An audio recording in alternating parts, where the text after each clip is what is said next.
In this lesson, we are going to focus on adding and subtracting rational expressions. How do you add or subtract two or more rational expressions? Step 1, factor the denominator of each fraction. Step 2, find the LCD or the least common denominator of the two expressions. Build up each ratio so that the two ratios have the same denominator. That means that you are going to multiply the numerator and the denominator of each fraction by the polynomial they are missing. Step 4, add or subtract the numerators of each fraction. The denominator should stay the least common denominator, so the denominator is not going to change. And number 5, once you have one rational expression, try to simplify it further by factoring and reducing. Let's try some examples. Now, the first example is pretty basic, and the reason that I say that is because it already has a common denominator. So the denominator in this problem, x squared plus 3x plus 2, is the same or common to x squared plus 3x plus 2. Now, I know that means that I'm going to keep the denominators the same, and I'm only going to focus on combining the numerators. So, if I keep my denominator x squared plus 3x plus 2, my numerator is going to be this first binomial, 7x plus 4, minus the second binomial, 3x minus 4. Now, I'm choosing to put it in parentheses because I need to remind myself that when I am subtracting, I'm going to need to distribute that negative into the second binomial. So let's do that. I end up with my 7x plus 4 minus 3x plus 4 all over x squared plus 3x plus 2. Let's combine our like terms. I have 7x minus 3x, which is going to give me 4x. And my plus 4, adding those together is going to give me an 8. That is going to be over my common denominator, x squared plus 3x plus 2. Now, before I finish, I'm going to look at my step 5. Step 5 says, once you have one rational expression, try to simplify it further by factoring and reducing. Well, let's take a look at that. In the numerator here, I realize that I have a GCF, and that greatest common factor is 4. So if I factor that out, I have 4 parentheses x plus 2. And that would give me my 4x plus 8 if I check it by distributing. My trinomial in the bottom, I'm looking for things that multiply to x squared. So that's going to give me x and x. I'm looking for numbers that are going to multiply to a positive 2, but add to 3. Well, 2 is prime, so my only options are a 2 and a 1. This means they are the same sign, both positive. Same sign, both positive. Now, let's see if I can reduce that further. When I analyze the numerator and the denominator, I notice that that binomial x plus 2 is repeated. Well, if you have a binomial over itself, that is going to reduce to 1. So what I'm going to be left with then is my 4 in the numerator and x plus 1 in the denominator. Okay, let's look at another example. Now, my job again is to start by factoring the denominator of each fraction. So if I look at that x squared minus 16 in the denominator of the first fraction, I recognize that that is a difference of squares. So x squared minus 16 factors into x and x, 4 and 4, 1 positive, 1 negative, so 1 plus, 1 minus. Now, my second fraction or second ratio is 2 over x plus 4. Now, when we are adding or subtracting two rational expressions, we need to make sure that we have a common denominator. So this is one step further than example 1. So that common denominator, my LCD, The first ratio has an x minus 4 and an x plus 4 in the denominator, so that means I have to use both of those values, x plus 4 and x minus 4. I have two binomials. And when I look at my second ratio, I have an x plus 4, and that is already represented in my list. Now, my job to get a common denominator is to figure out which binomial I am missing in that second ratio. Well, I have the x plus 4. This one is missing the x minus 4. So I'm going to multiply both the numerator and the denominator by x minus 4. Now my denominators are the same. So I'm going to rewrite this as my x plus 4 times x minus 4, the product of those two binomials. And now I'm adding 2 times the binomial x minus 4 over x plus 4, x minus 4. Now I need to remind myself I cannot start crossing terms out. One mistake that I think that I see frequently is that students want to take that x minus 4 and get rid of it. Well, what we need to remember is you just put it there. You just put it there yourself to get a common denominator, so you do not want to drop it out. All right, let's keep going. I have one denominator here that's common, so I'm just going to write it one time, and I'm going to focus my energy on the numerator. Well, I have a 16. I am going to be adding 2 times the quantity x minus 4. So I'm going to distribute that 2 through. That is going to leave me with a 2x minus 8. And going one step further to combine those values, I have a 2x. 16 minus 8 is going to be a positive 8. And that is all over my x plus 4x minus 4. Now, my last step, looking at step 5, can I simplify that ratio further? How do I attack that? I look to see if this numerator can be factored any further. Similar to the first problem, it does have a GCF, and this greatest common factor is 2. Now, it's not always a greatest common factor that you are using. Sometimes it may be a sum of squares, difference of squares, a trinomial. But in this case, the examples are pretty similar. Taking my GCF out left me with an x plus 4.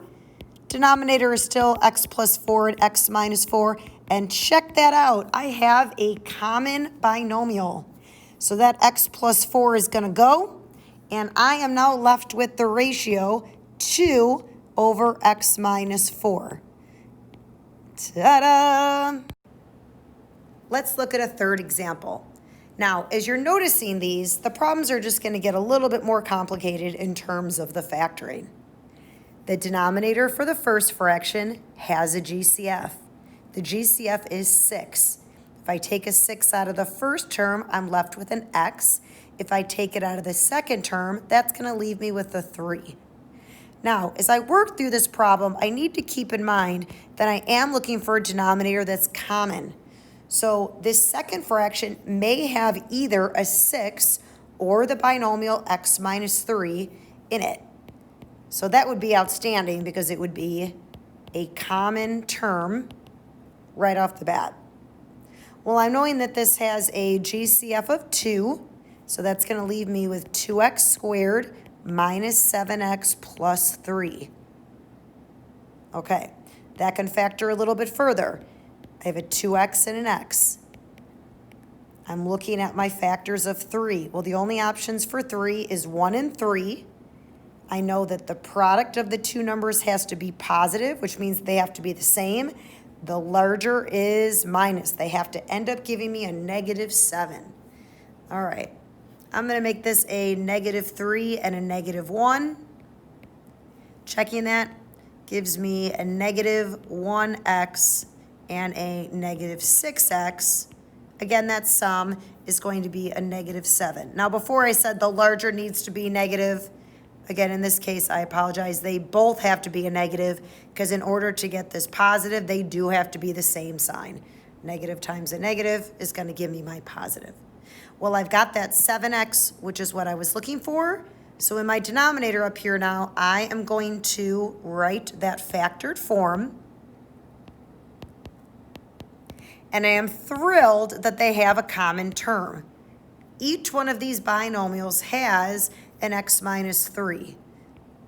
So my job now is to find the LCD, or the least common denominator. Now, when I'm doing it I need to make sure that each term is represented. So that means when I'm comparing the denominators, I need to have a 6 and an x minus 3. That's what I have in my second, or my denominator of the first fraction. For my second fraction, I know I have to have a 2. Well, I can make that 2 into a 6, so I'm going to keep that. I know I need a 2x minus 1, and the x minus 3 I already have. So that's going to be my least common denominator. So now my goal is to build up these fractions so that the denominator matches that least common denominator. So what is each fraction missing? Well, if I look at my first ratio, this is missing the 2x minus 1 binomial. And if I look at my second fraction, it has both of these binomials, but this 2 needs to become a 6, which means I'm just going to multiply the top and the bottom by 3. Okay, so let's go from there. Now, the denominator stays in both ratios, so I'm just going to be working through that numerator. I'm going to have my 5 times 2x minus 1. I'm going to be subtracting 3. I'm going to put this as the coefficient of x minus 1. And all of that's going to be over my LCD, my least common denominator, x minus 3 and 2x minus 1. Now I need to simplify the numerator. I'm going to do that by distributing each one of my coefficients. This 5 is going to go into this binomial, and this negative 3 is going to go into my second binomial. So 5 times 2x is going to give me a 10x. 5 times negative 1 is going to give me a negative 5. Negative 3 times x is going to give me a negative 3x, and negative 3 times negative 1 is going to give me a positive 3. So my numerator now becomes 10x minus 3x, which is 7x, and negative 5 plus 3, which is a negative 2. Now that doesn't simplify any further or factor any further. My denominator is going to stay the same, that LCD. Now, if I compare my numerator and my denominator, they have no common factors, so this is going to be my final simplified form, my difference of the two ratios. Let's look at this example. Now, what I'm noticing here is the denominators involve the same two numbers, or 6 and y, a number and a variable, but the order is switched. Now, I'm always more comfortable seeing that variable first. And so let's think about, is there any way that I can write this denominator in the form at y minus 6? Well, what I'm noticing is if I can actually multiply the numerator and the denominator by negative 1, that is going to reverse the order of my subtraction. So if I have 3y over 6 minus y, and I multiply the top and the bottom, numerator and the denominator, by negative 1, that is going to change the numerator to negative 3y and the denominator to negative 6 plus y, which, if I interchange those terms, is y minus 6. And if you look at what I had up here, now my denominators match. So I'm going to subtract y over y minus 6. My denominator now is the same, y minus 6. And the numerator, if I combine my terms, I have negative 3y minus 1 more y, which means I'm down 4y. Now, the method that I just chose by multiplying the numerator and the denominator by negative 1 is one way that students look at it. I do know that other students would rather think about it as factoring a -1 out of the bottom. So if I look at this 3y over 6 minus y, and I just think about factoring a negative out of the denominator, if I take a -1 out of the 6, it becomes a -6. If I pull a -1 out of the -y, it now becomes a positive y. Now, this gives me the same result. If I carry this negative out in front, I can rewrite this binomial, because addition is commutative, I can rewrite that binomial as y minus 6. Now, when you have a negative in a fraction, you can put it in the denominator, you can move the negative and write it in the numerator, or equal with that division bar. I would take that negative and put it in the numerator, and then it gets me back to exactly the spot that I was before. The denominator would match, or it does match, so it would stay the same. And the numerator, -3y minus an additional y, is -4y. So again, choosing it by factoring out the -1 or timesing the numerator and the denominator by -1 is going to get you to the same spot. This was factoring out a -1. Gives you an option. All right, this one gets super exciting. We're now going to raise the difficulty of our factoring. This is the type of factoring that we have been focusing on in this class. If you look at the denominator of the first term, it is a difference of cubes. Let's check that one out. I'm going to keep the numerator. And when I look at a difference of cubes, I think of my soap. That gives me the same operation. Same, opposite, always positive. Same, opposite, always positive. Now, what did I multiply by itself 3 times to get x cubed? X. What did I multiply by itself 3 times or cubed to get 8? 2. I square the first term. I square the second term. And I multiply them together. Now I'm subtracting. Let's look at this value. I'm going to write it down here just for some space. First thing that I recognize is that I have a GCF. If I take an x out of all of the terms, that's going to leave me with x squared plus 2x plus 4. I can't go any further with that trinomial. It does not factor, because there's no way I'm going to get two numbers that multiply to 4, 1 and 4 and 2 and 2, that are going to add or subtract to 2. Well, that means I'm stuck with that trinomial in the denominator. My next step is to find the least common denominator, or the LCD. So what do they have in common? Oh, check this out. They actually both have that trinomial.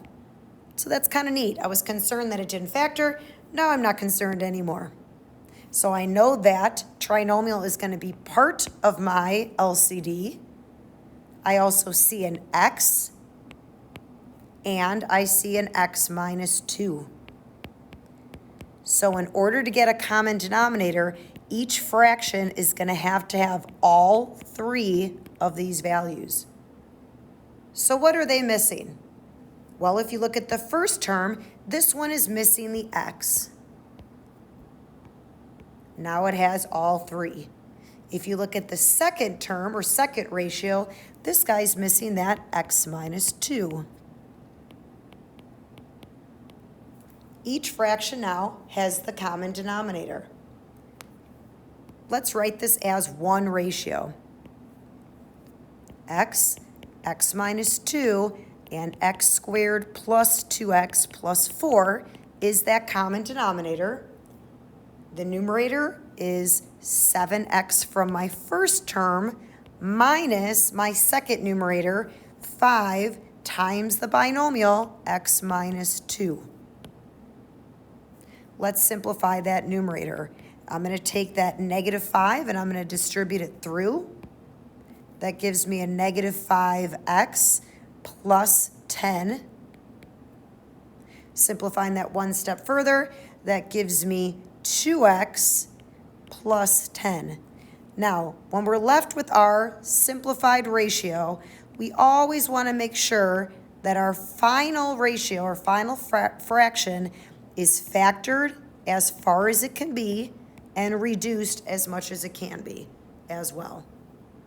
If I look at my numerator here, it does have a GCF. The GCF is 2. That would leave me with x plus 5. However, when you compare the numerator and the denominator, that binomial does not help me reduce my ratio. So now you have an option. You can either leave your difference of the two ratios in this form, or if you would rather leave it in a factored form, you could write it as 2 times the quantity x plus 5 all over x minus 2, and x squared plus 2x plus 4. A monomial times a binomial times a trinomial. Either notation is correct. A sixth example. These denominators look even more exciting. Well, the first thing I want you to look at is there something that you recognize about the form of that trinomial? Well, if you look at it, it's actually what we called quadratic in nature.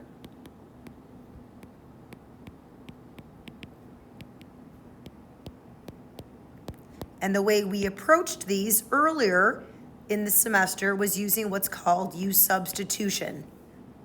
So I am going to let my U equal x squared.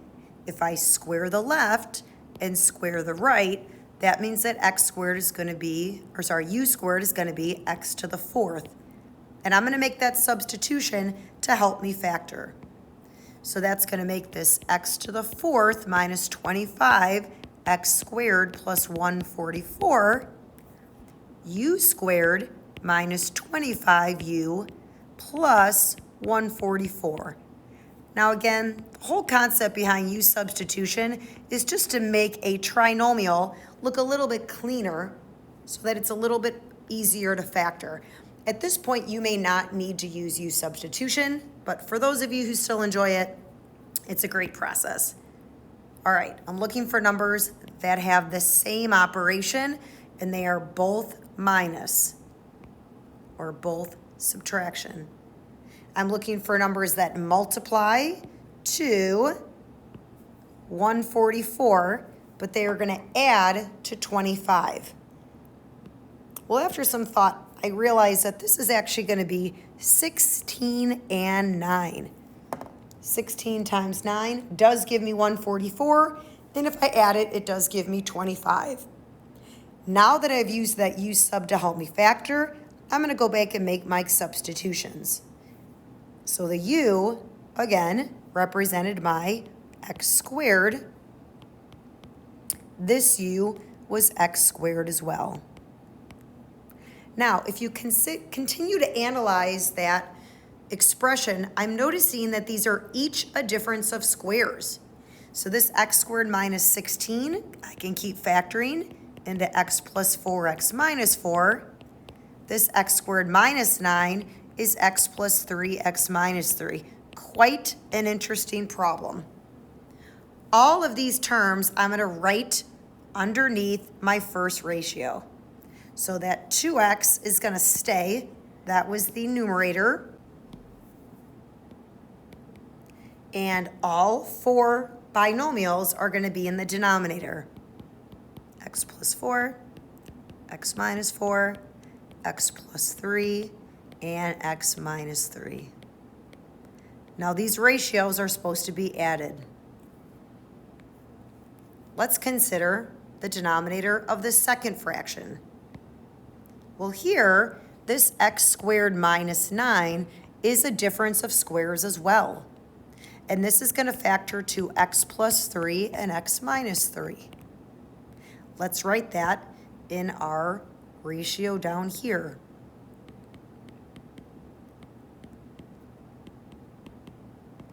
Our job now is to find the least common denominator. What values in the denominator are currently the same, and which fraction or ratio needs more binomials? Well, if you look at the two ratios, this one has an x plus 3 and an x plus 3. This guy is an x minus 3 and an x minus 3. So my second ratio is missing both of these binomials. Let's write these down. My LCD is going to be all four, x plus 4 and x minus 4.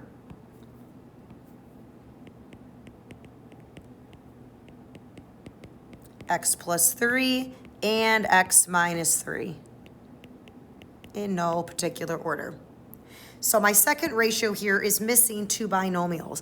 It is missing the x plus 4 and the x minus 4.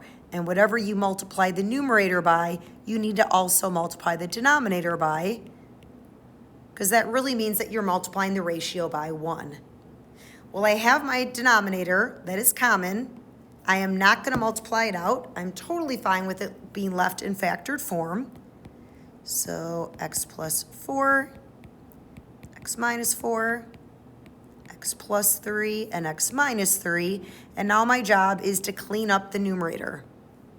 I'm going to keep that 2x from the first ratio, and I'm going to add 1 times that binomial, x plus 4, times the binomial, x minus 4.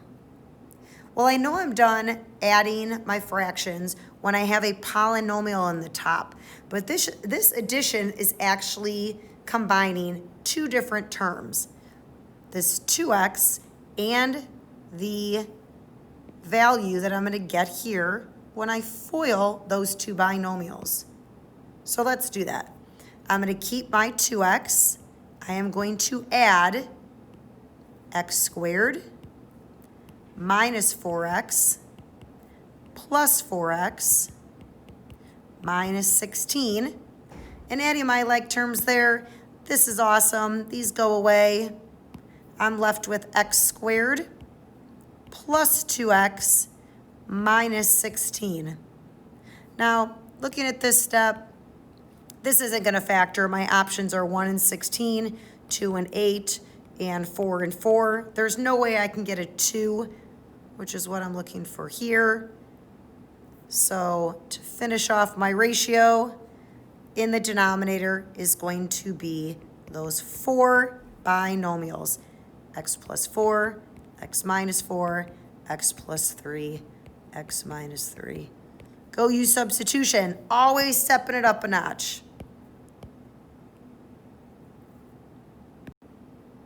For this last problem, we are going to look at an application.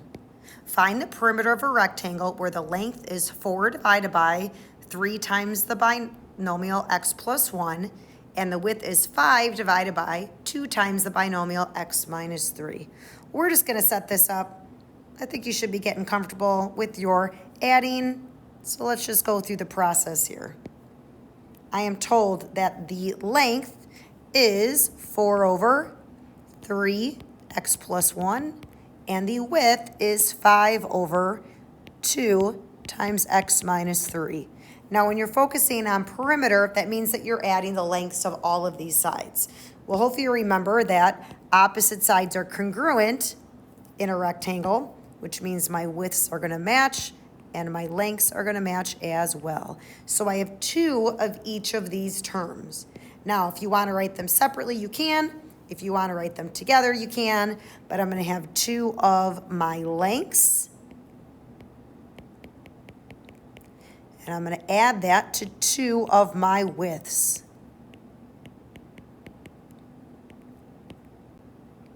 The 2 in each ratio is over 1. So this is 2 over 1, 2 over 1. And when I multiply my fractions, I'm going to multiply the numerators and the denominators. 1 times this combination is still 3 times the binomial x plus 1. 2 times 5 gives me a 10 over 2 times the binomial x minus 3. Now, to finish that off, I'm going to let you try this on your own. You need to add those two ratios. Your LCD, if you have a 2 and a 3, that product is going to give me a 6, so I'm going to build up each ratio to have a 6 in the denominator. This first one has a x plus 1. I know I'm going to need that in my denominator. And then my second ratio has an x minus 3, so I know I'm going to have that in my denominator as well. So once you build up each denominator to have 6x plus 1 times x minus 3, you can add these two ratios together, and that value will represent the perimeter. So again, by definition, the perimeter of a rectangle is the value that you find when you add the lengths of all of the sides.